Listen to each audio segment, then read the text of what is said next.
Here we are, everybody. Brisket ready to go hot and fast with a big green egg. Can't wait to show you how this is done. Gonna trim her up right away. She's rocking. She's almost at 350 right now. Got some beautiful oak.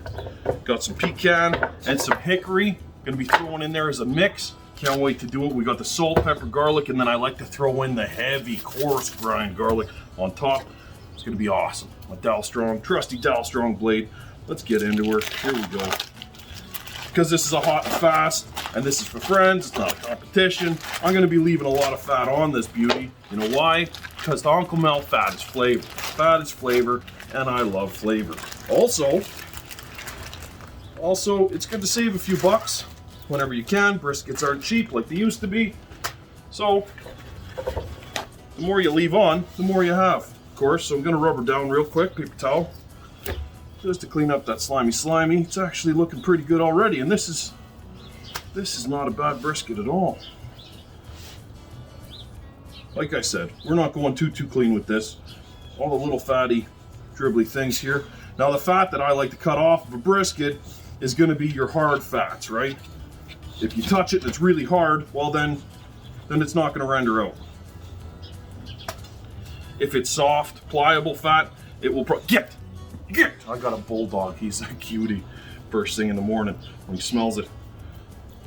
Right, the hard fats aren't going to render out. This we know. So feel free to get rid of those. When I'm trimming my briskets, the whole point of me trimming a brisket, for me, the thing I'm looking for the most is that it's streamlined. There's no jagged, knobby things sticking out.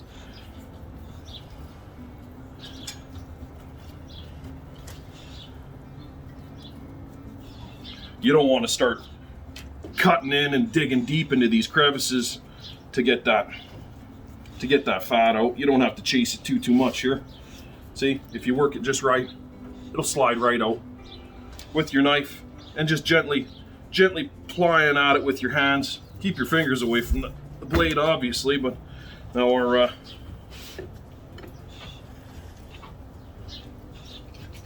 oh yeah, there we go.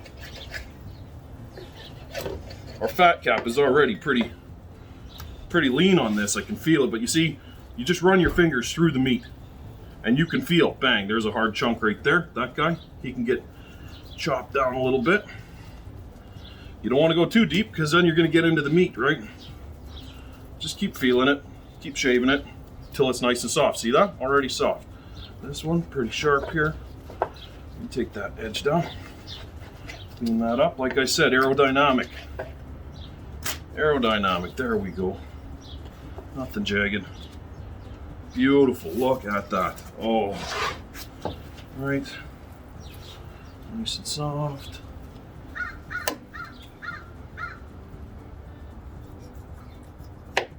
Go. Nice and soft. Slick. Now you got those edges.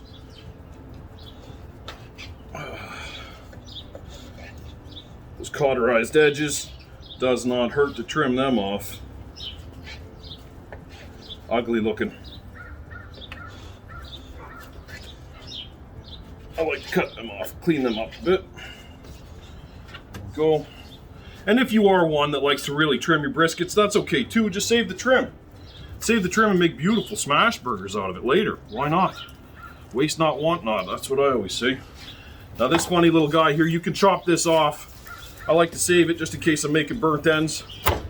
Also when I'm doing my sandwiches, I like them fatty pieces. So here we go. That was a super slim trim here. Nice and easy. There it is. It's a pretty brisket we got going there. Salt and pepper.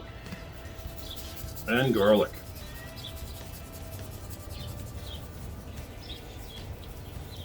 Nice, even, heavy coats, cooks down. I'm also going to do an injection with this guy. We're going to balloon her up real nice. Going to get her on the big green egg here right away first. Get it rolling in some smoke, and then I'll come back and inject it. And then when we wrap it, I'm going to throw some juice, some au jus in there as well, just to make sure she stays nice and juicy this hot and fast at 350. We don't want to dry her out at all. There we go, look at that. Oh, just beautiful. Then, the soup, of course, look at this. It's like gravel. Just love it. To me, this is a bark builder right here. Absolutely love it. There we go. Push that right into the meat, get her into the crevasses, hey? There we go. Love it. Gently roll her over. We don't want to be knocking stuff off. And there we go. Another run. Boom. Peppercorns, peppercorns. I like pepper on my brisket. Especially when you got oak in there. Hey, you got post oak and peppery brisket. Come on, you know what time it is. There it is. Look at that. Now let me bring you around. Time to do the wood on the egg. So, big green egg, 350. Like I know what I'm doing. What do you know? I don't even know where I'm looking here. Here we go. All right, now we got her set up. Indirect.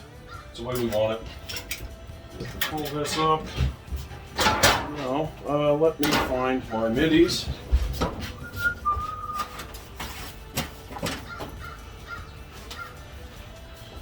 One's better than none. Don't do this at home, kids. And I'm just gonna lift this right up.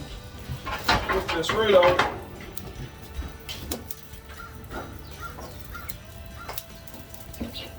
Look at that fire roll. Now, when I place my wood in here, I like to move it, do one on the outer edges.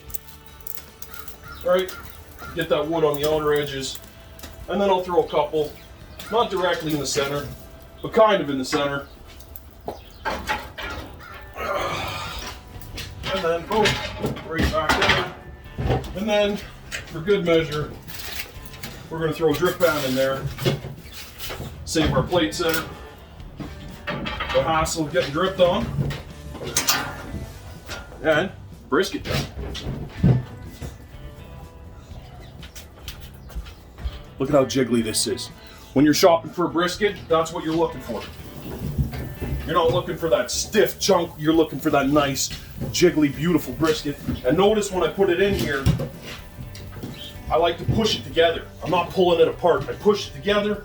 That way, I feel all the binding of the meat is gonna hold the fat in together better. When you stretch it apart, it drips out. That's my science for the day. And there we go, 350, smoke on. I'll see you in an hour when I get ready to do some sauce and maybe some dabbing. We'll see what happens.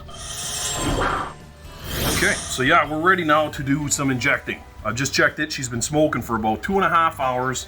Beautiful, the wood chips are still going. You can see her smoking away in the background. We're sitting around 140. We'll temp it again just to make sure. I went inside real quick, boiled up, not boiled, but heated up a nice beef broth.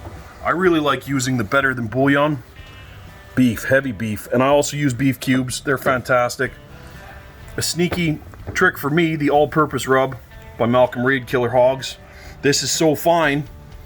This is so fine that you can spit it out in your injectors and it doesn't jam up at all. A big thing for me when I'm making my injection, I want it to taste like the best soup you've ever had in your entire life. It's so beefy. It's so salty, it's so good. That's it. I want this in a bowl. Obviously, it's too much. So we're gonna inject it. So here we go. This beauty's just been rolling. Take a look at that. See how she's puffed right up? She's ballooned right up. That's what we're looking for. In a hot and fast brisket, we want her to blow up like that. That smoke, the bark is building like crazy. We're on top of it. So here we go. Get this injection just kicked up a bit. Pop on an angle here. No bubbles, no bubbles. All right. Boom. And in we go.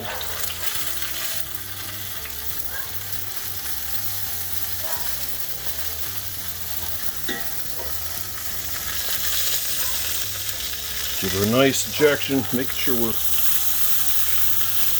Look at her blowing up. Oh yeah.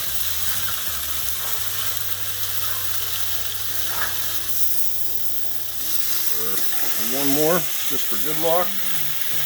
Good measure.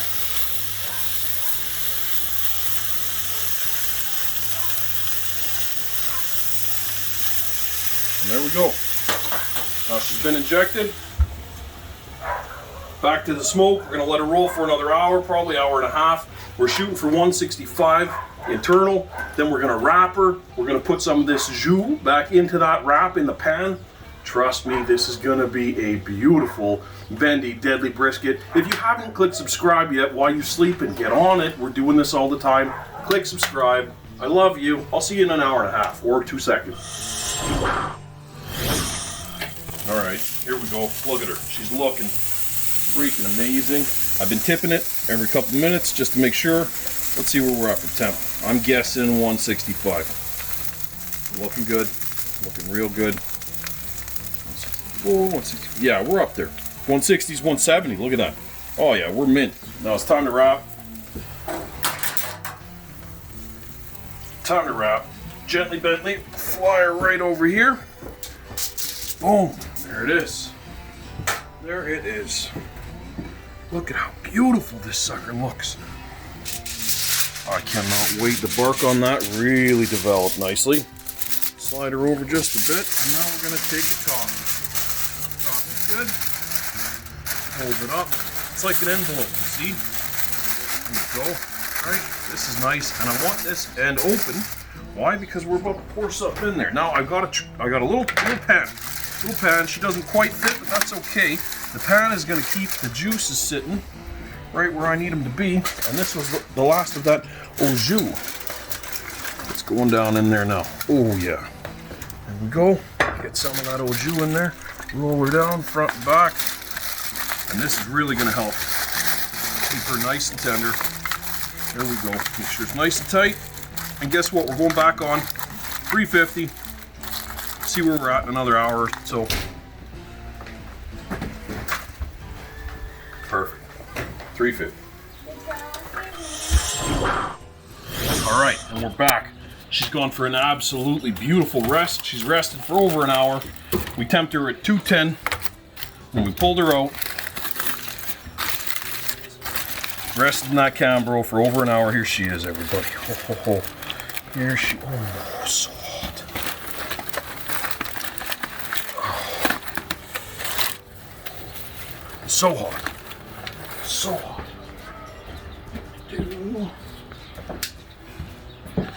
Right underneath you. Don't you come. Look at the bark on this bad boy. Oh. Look at that. Perfection, everybody. Now guess what? This is what I like to call, just pull it back there a bit.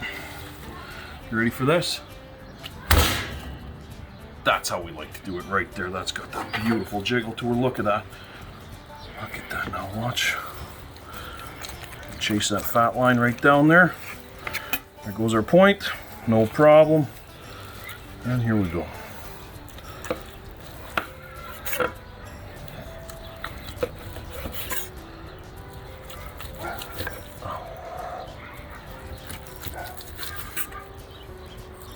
Ready? This is the one. This is the one right there I want you to see. Okay, that's how Uncle Mom does it. And look at you want to go pull apart. Pull apart. Perfection. Look at that brisket, people. Just dripping. Dripping that brisket. In the bend.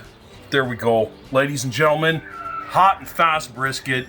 Done on the big green egg. Under 6 hours. Deadly. And guess what? Here we go.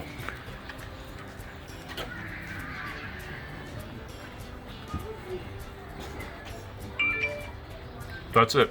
We're done here. Deadly brisket every time. Subscribe now. Awesome. Just awesome.